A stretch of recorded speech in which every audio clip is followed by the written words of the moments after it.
Que peut apporter l'ARCEP à la fois aux collectivités territoriales et à l'aménagement numérique du territoire?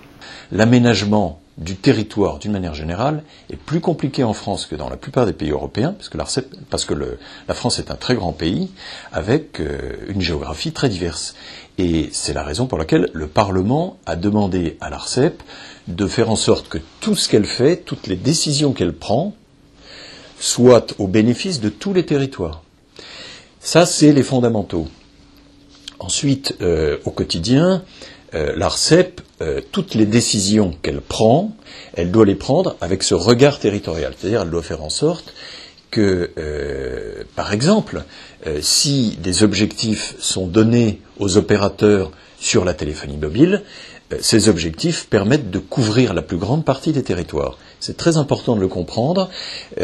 Encore une fois, le métier de base de l'ARCEP, c'est évidemment de faire en sorte que tous les acteurs puissent innover, investir et même développer de l'emploi dans un environnement sur un marché concurrentiel, mais aussi que tout ceci bénéficie à tous les territoires, c'est-à-dire en fait à tous les Français.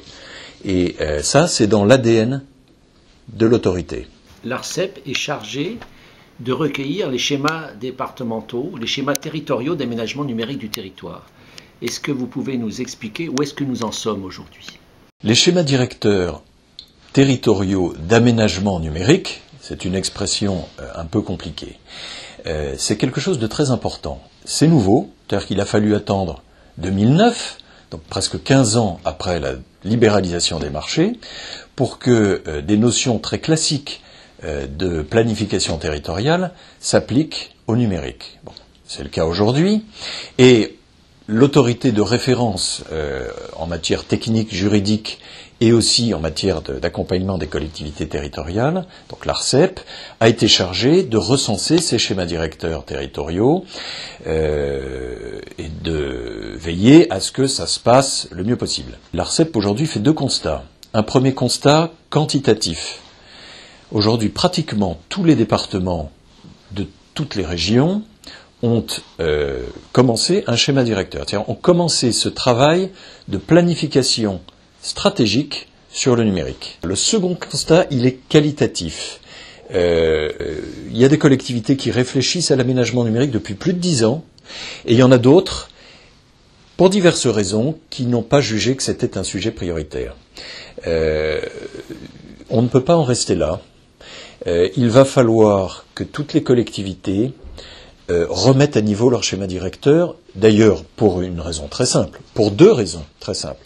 La première, c'est qu'il y a un cap qui a été fixé maintenant à 10 ans. Donc le gouvernement a fixé un cap à 10 ans et il va falloir que les schémas directeurs soient réorganisés en fonction de cela. Ce qui signifie aussi que l'État va devoir évidemment prendre des décisions, se positionner sur la question du financement de l'action publique, notamment de l'alimentation du Fonds d'aménagement numérique du territoire.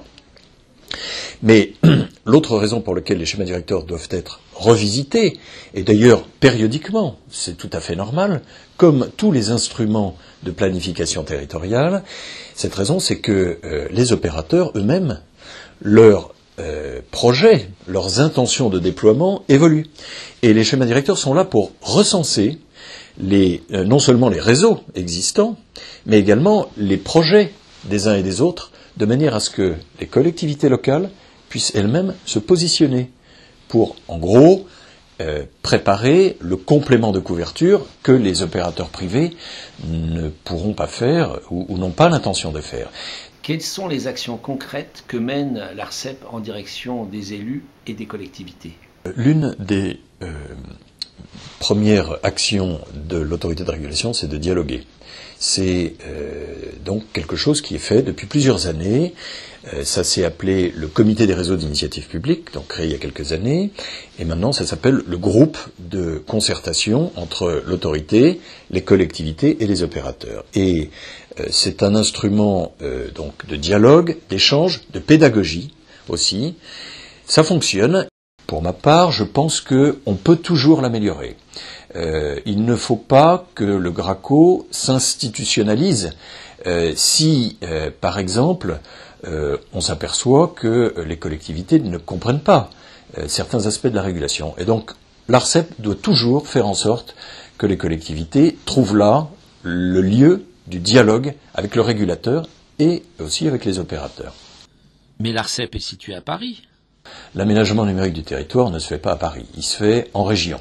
Dans une république décentralisée, c'est évidemment en région, dans les territoires que ça se passe. L'ARCEP est à la disposition des collectivités locales, on se déplace beaucoup, à la fois pour des réunions techniques, parfois pour des réunions avec les élus, pour les commissions de concertation régionale sur l'aménagement numérique du territoire, on y va, on explique, on est à la disposition des collectivités.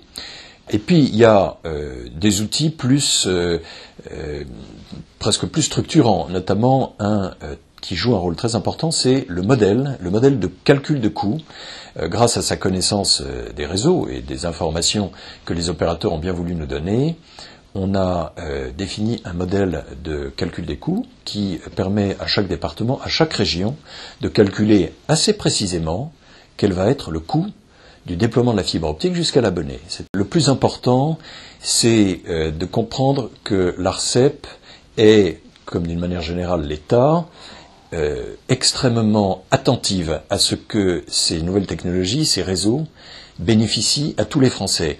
C'est notre responsabilité de faire en sorte qu'en France, vraiment, tous les citoyens, tous les territoires puissent bénéficier des réseaux de communication électronique de manière équitable.